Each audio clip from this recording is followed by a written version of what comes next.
Assalamualaikum warahmatullahi wabarakatuh. Selamat pagi semuanya. Pada kesempatan kali ini, kami dari kelompok 1 Sejarah akan membahas materi tentang organisasi ekonomi global dan pengaruhnya terhadap Indonesia.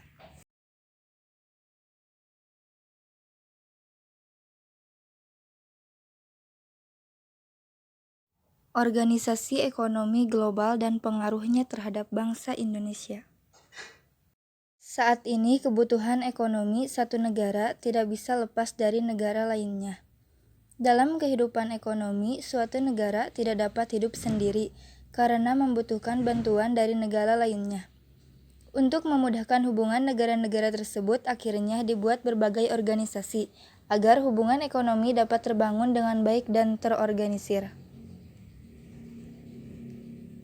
Organisasi global maupun regional didirikan atas latar belakang kesamaan, visi, misi, serta tujuan kerjasama yang saling menggantungkan.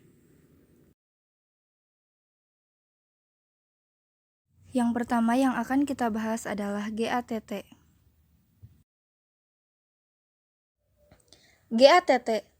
GATT merupakan aturan perdagangan internasional yang disetujui oleh 23 negara pada 30 Oktober 1947 di Jenewa, Swiss, dan mulai efektif dilakukan mulai 1 Januari 1948. Tujuan GATT ini adalah untuk menerapkan prinsip-prinsip umum liberalisasi perdagangan berdasarkan traktat multilateral. Traktat tersebut berupa pengurangan tarif, penghapusan kendala perdagangan, serta penghapusan praktik perdagangan yang diskriminatif. GATT dalam menjalankan fungsinya memegang beberapa prinsip, antara lain MFN, National Treatment, larangan restriksi kuantitatif, perlindungan melalui tarif, resiprositas, perlakuan khusus negara berkembang, dan transparansi. Perubahan GATT menjadi WTO dilaksanakan dalam sidang terakhir di Marrakesh, Maroko bulan April 1994.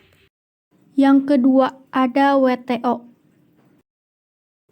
WTO didirikan pada 1 Januari 1995 menggantikan GATT. WTO muncul akibat adanya pemikiran untuk membentuk suatu badan tingkat tinggi yang permanen untuk mengawasi bekerjanya sistem perdagangan multilateral, dan diarahkan pula untuk menjamin agar negara-negara peserta GATT mematuhi peraturan-peraturan yang telah disepakati serta memenuhi kewajiban-kewajibannya. WTO memiliki tujuan antara lain: 1. Mencapai perdagangan internasional yang stabil dan menghindari kebijakan perdagangan yang merugikan. 2. Meningkatkan volume perdagangan di dunia. 3. Mengembangkan sistem perdagangan multilateral. 4. Meningkatkan pemanfaatan sumber kekayaan dunia untuk meningkatkan produksi dan transaksi jual beli barang. Anggota WTO hingga tahun 2017 berjumlah 164 negara anggota dan memiliki 22 negara pengamat.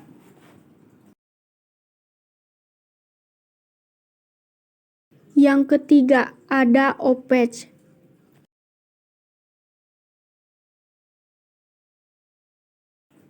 OPEC didirikan September 1960 di Baghdad, Irak oleh 5 negara, yaitu Iran, Irak, Kuwait, Saudi Arabia, dan Venezuela.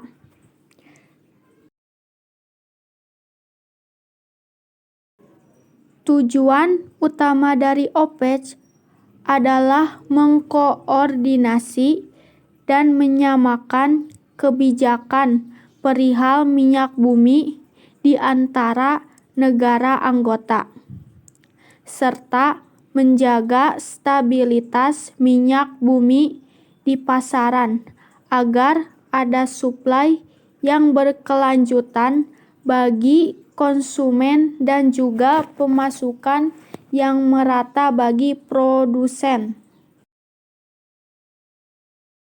Untuk memasuki keanggotaan OPEC, ada syarat khusus yang sudah ditetapkan, yaitu harus mendapatkan 3/4 persetujuan dari negara anggota termasuk 5 negara pendiri OPEC.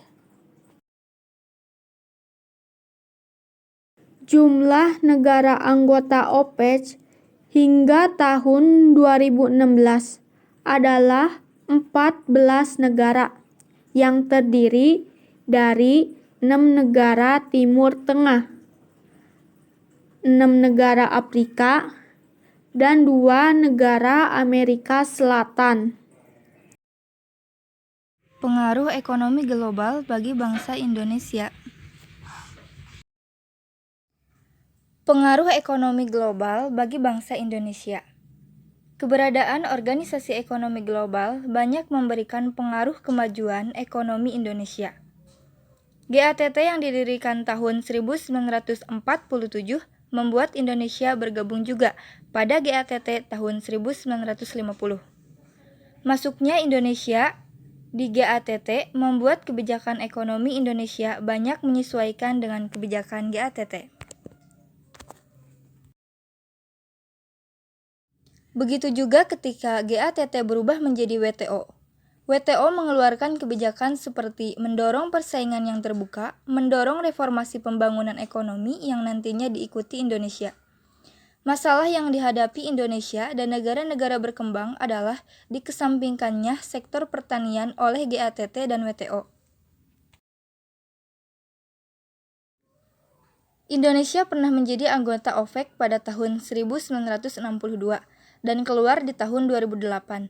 Keluarnya Indonesia disebabkan karena tidak mampu memenuhi kuota ekspor.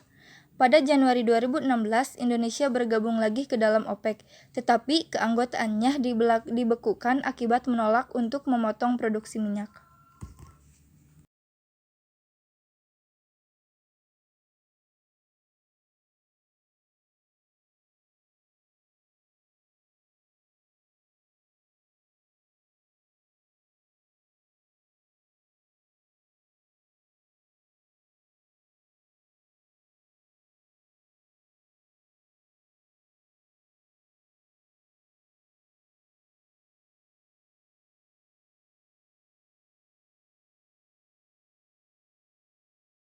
Mungkin hanya itu saja yang kelompok kami dapat sampaikan. Mohon maaf bila ada kesalahan. Akhir kata, wassalamualaikum warahmatullahi wabarakatuh.